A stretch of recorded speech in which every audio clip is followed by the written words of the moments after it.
o zelo por tua casa me consumirá.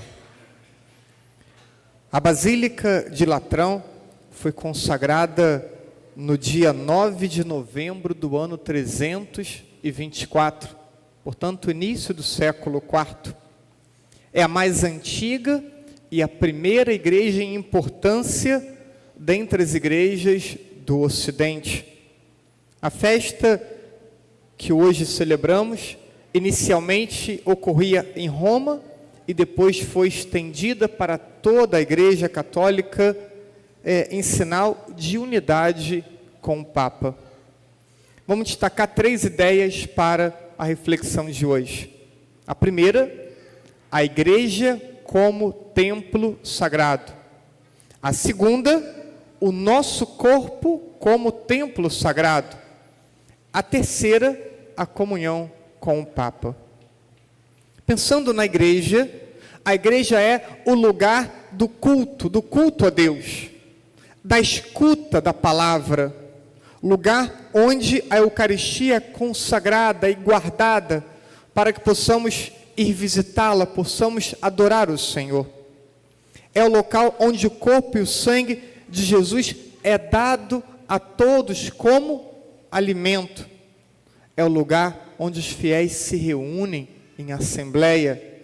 É o lugar por excelência da presença de Deus. O templo é um lugar sagrado que precisa ser cuidado, precisa ser valorizado, respeitado. E cada detalhe nele precisa ser disposto para que se remeta a Deus e também seja expressão de nossa fé e do nosso amor a Deus. Portanto, devemos amar os nossos templos, lugar onde levamos nossas alegrias, nossas conquistas, nossas realizações e agradecemos a Deus. Lugar onde também tantas vezes deixamos nossas lágrimas, nossas dificuldades e nossas dores, cheios de esperança de sermos escutados por Deus. Lugar onde também tantas graças são pedidas e são recebidas. Convido hoje a examinarmos nossa consciência para ver se o nosso comportamento no templo e para com o templo está refletindo a sacralidade desse espaço. Lembramos lá em Êxodos, aquela imagem tão bonita de Moisés diante da sarça ardente. Moisés escuta de Deus: tira a sandália dos pés, porque o lugar que pisa é um lugar sagrado. E essa ideia do templo como lugar sagrado era uma ideia muito presente nas famílias de gerações anteriores. Atualmente, já não temos essa ideia tão presente e tão explícita na vida e no comportamento das pessoas de nosso tempo. Lembro, quando cheguei aqui, trouxe esse tema, destaquei esse tema. Vários ficaram bravos comigo, chateados comigo, porque disse: olha, tem roupa específica, tem uma roupa adequada para ir à missa, para homens, para mulheres. Não é estar indecente, não é esse o assunto. Mas o assunto é não estar apropriado para um espaço que é sagrado. Trouxe o tema, e algumas pessoas chegaram a sair, se levantar e ir embora. Então, trouxe o tema do comportamento, até o modo como eu sento no banco. Eu não estou no sofá de casa, preciso ter uma reverência na minha postura, porque eu estou num lugar que é sagrado. A igreja não é o lugar da conversa, é o lugar do silêncio orante, é o lugar da conversa com Deus. Então, pontos que fui trazendo e claramente foi gerando um desconforto. Fui dizendo, é preciso também, e trago o ponto, examinarmos nossa consciência quanto à formação de nossos filhos, de nossas crianças, jovens, adolescentes, sobre também a sacralidade do espaço. E quando fui abordando esse tema, dentre eles, às vezes, fazer da igreja o espaço do lanche, do piquenique, né? Das crianças, Não é o espaço adequado para isso. E, bem, isso. Como que foi comentado uma insatisfação com a fala do padre? Mas pense, se isso já não é uma coisa clara, se já não é uma coisa que está já no horizonte da educação religiosa recebida em casa, cabe a quem fazer isso? Cabe ao padre fazer isso. Mas estamos relativizando as verdades de fé e estamos relativizando também a necessidade de comportamento adequado. Algumas repartições públicas não se entra de bermuda, mas para a igreja, que é o lugar sagrado, vai de bermuda. Então, vemos algumas vestimentas decotadas, não se entra em algumas repartições públicas, mas na igreja se entra, e se o padre orienta, as pessoas ficam chateadas. Bem, é preciso repensar o entendimento que temos sobre o templo como lugar sagrado, como lugar do encontro com Deus. Esse tema tem que ser refletido por todos nós. E temos ainda muito comportamento a ser melhorado, a ser convertido, para que esse entendimento da igreja como lugar sagrado fique evidente. A nossa postura precisa expressar aquilo que nós cremos. Segundo ponto, o nosso corpo como templo de Deus.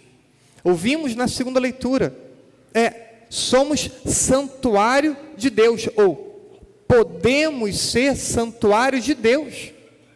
São Paulo fala isso também em outros lugares. 1 Coríntios capítulo 3 vai dizer: não sabeis que sois templo de Deus e que o Espírito Santo habita em vós? Não sabeis disso? Temos de considerar frequentemente que a Santíssima Trindade, por meio da graça de Deus, habita o coração e a alma das pessoas que estão em estado de graça. Deus deseja vir fazer morada em nós, e Ele vem fazer morada em todos aqueles que assumem um caminho de busca de santidade, assumem um caminho de luta contra o pecado, assumem um caminho de vida de oração. A essas pessoas, Deus vem habitar o coração e a alma. A meditação desta realidade maravilhosa ajuda-nos a ser mais conscientes da transcendência de vivermos na graça de Deus. Não pode ser uma coisa natural, não pode ser uma coisa comum. Deus quer vir habitar o coração e a alma de todos nós. É preciso nos dispormos para que isso possa acontecer. Pensem, contemplar a presença de Deus em nós. Essa foi a grande descoberta de Santo Agostinho, e que ficou tão amplamente divulgado o seu pensamento. Procuravas fora e estavas dentro. Olhei para o mundo, fui para o mundo, procurei no mundo algo que me preenchesse. E fui descobrir que aquilo que deveria me preencher não estava longe, estava dentro. A presença de Deus na sua vida, no seu coração e na sua alma. E é preciso então, ponderando essa realidade maravilhosa da presença de Deus em nós, sentirmos um profundo horror ao pecado, porque o pecado impede que Deus venha fazer morada em nós. O pecado, ele rompe a amizade com Deus.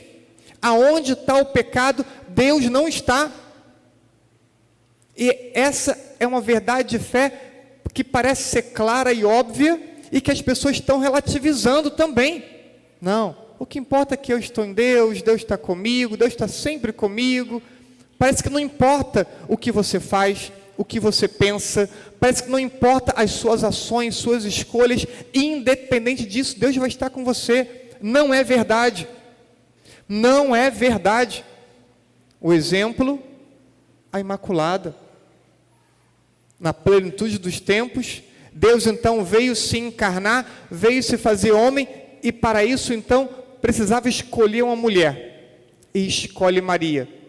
E Maria então, em previsão da missão de ser a mãe de Deus, ela recebeu uma grande graça. A única humana que recebeu essa graça. A graça de ser concebida sem a marca do pecado. Depois da criação, a única figura humana que recebeu a graça de ser concebida sem a marca do pecado. Por quê? Porque Deus não poderia ser gerado em um ventre marcado pelo pecado. Da mesma forma, Deus não pode habitar o teu coração se ele estiver marcado pelo pecado. Qual dificuldade de entender isso? Deus, então, ele quer propor algo para nós extraordinário. Deus não só quer se aproximar, Deus quer habitar o teu coração e a tua alma, mas para isso é preciso uma luta contra o pecado. É necessário uma busca de oração, para poder trazer Deus presente a nós. Mas as pessoas estão familiarizadas com o pecado. E tudo que se diz na doutrina, para que tanto? Não é necessário. Eu faço minha... Então tá bom, não posso comungar, faço minha comunhão espiritual. Como se fosse uma realidade equivalente. Você entrar na fila e receber Jesus Eucarístico, e você ficar no seu banco e fazer a sua oração. Não é uma realidade equivalente. É totalmente diferente. Aqui é uma comunhão sacramental. E você às vezes faz sua comunhão espiritual, às vezes é a desculpa e é o seu comodismo na fé, que não quer enfrentar um caminho de santidade. Temos pessoas que estão impossibilitadas, de verdade impossibilitadas. E a comunhão espiritual torna-se o caminho que ela tem para poder aproximar-se de Deus. Mas a maioria de nós não temos impedimento. Só não temos a consciência clara da grande graça de sermos habitados por Deus. Da grande graça que é sermos templo de Deus.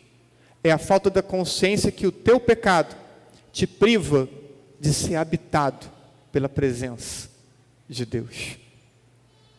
A presença de Deus em nossa alma convida-nos a procurar trato mais pessoal e mais íntimo com Deus. Um Deus que não está longe, um Deus que está próximo, íntimo, está em nós.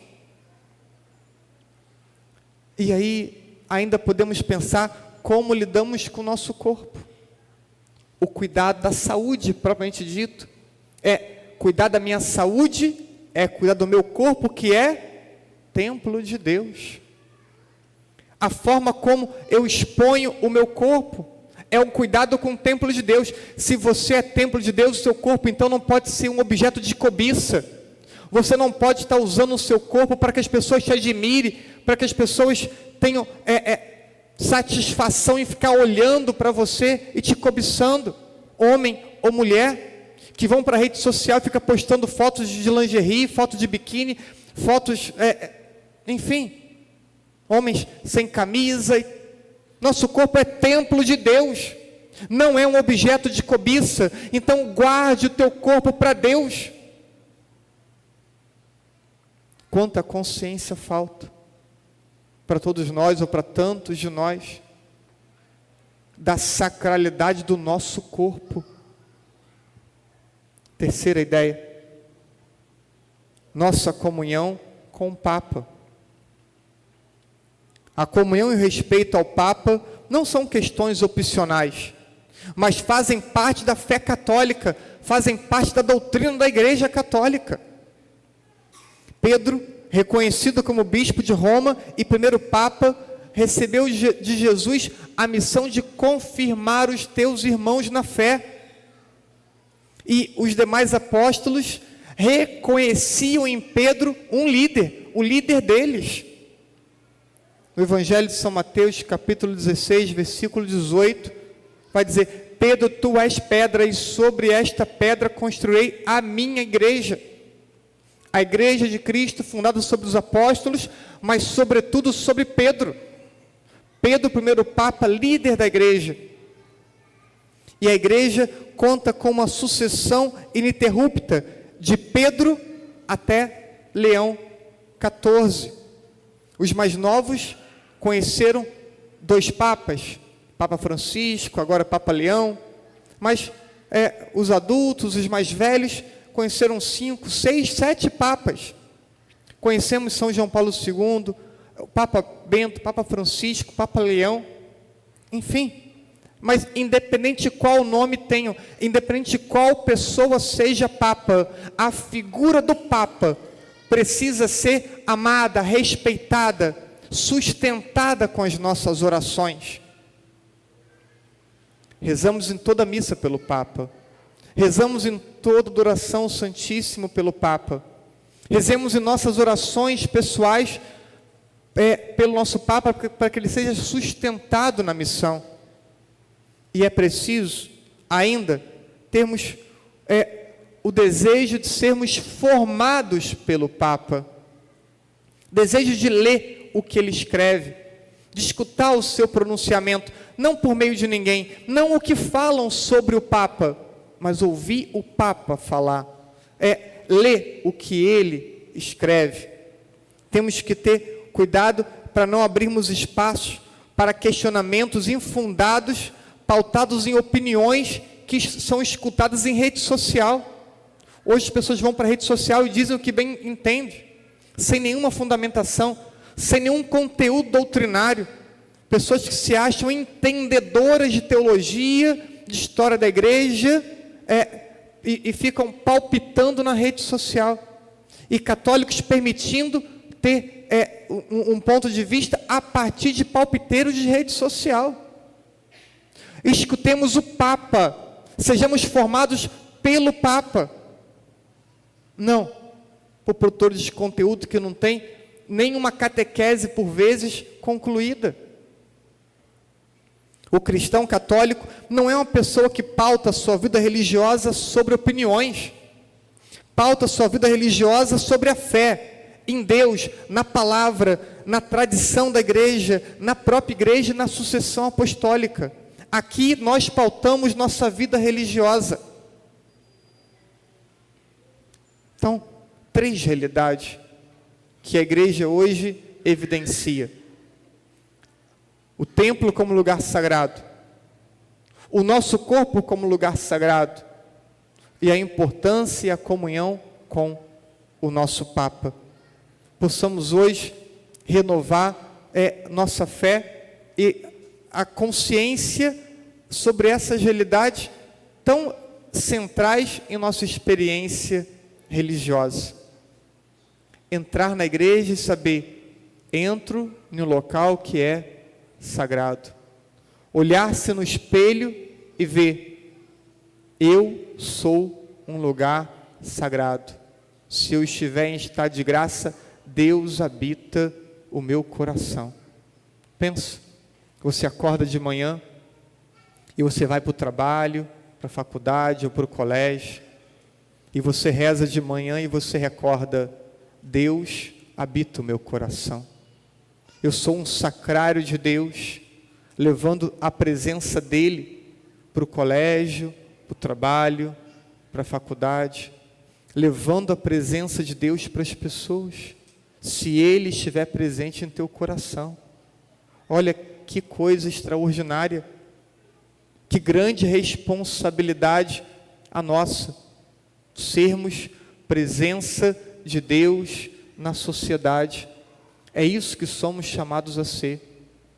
Pode ser que muitos que trabalham com você não virão à igreja, não virão ter a percepção da presença de Deus na igreja, mas precisam ter a percepção da presença de Deus na vida de cada um de vocês. Permitam que as pessoas possam encontrar Deus na sua vida.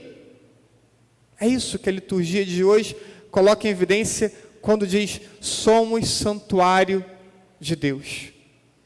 Somos o lugar santo, aonde Deus vem fazer sua morada.